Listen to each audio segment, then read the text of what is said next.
ಮನೆಗೆ ಹೋಗ್ಬೇಕು ಅಂತ ಪರಿಸ್ಥಿತಿಯನ್ನು ಉದ್ಭವ ಮಾಡಿದ್ದೀರಿ.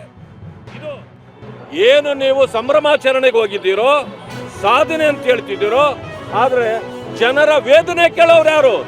ನೀವು ಮಾಡ್ತಿರೋದು ಸಾಧನೆ ಸಮಾವೇಶ ಅಲ್ಲ, ಇದು ಜನರ ವೇದನೆಯ ಸಮಾವೇಶ ಮಾಡಲಿಕ್ಕೆ.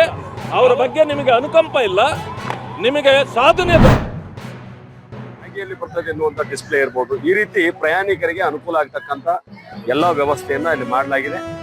22ನೇ ತಾರೀಕು ದೇಶದ ಪ್ರಧಾನಿ ನರೇಂದ್ರ ಮೋದಿ ಅವರು ದೇಶದಾದ್ಯಂತ ಈ ರೀತಿ ಅಮೃತ ಭಾರತ ಯೋಜನೆ ಕೆಳಗಡೆ ನಿರ್ಮಾಣವಾದಂತ ರೈಲು ನಿಲ್ದಾಣಗಳನ್ನು ಲೋಕಾರ್ಪಣೆ ಮಾಡಿದ್ದಾರೆ. ಅದೇ ದಿನ ನಾವು ಬೆಳಿಗ್ಗೆ 9 ಸಾಂಸ್ಕೃತಿಕ ಕಾರ್ಯಕ್ರಮಗಳನ್ನ ಮತ್ತು ಸ್ಥಳೀಯ ಜನರ ಜೊತೆಗೆ ಕಾರ್ಯಕ್ರಮವನ್ನು ಮಾಡಿ 11 ಗಂಟೆಗೆ ವರ್ಚುವಲ್ ಸಭೆ ಮೂಲಕ ನಾವು ನರೇಂದ್ರ ಮೋದಿ ಅವರನ್ನ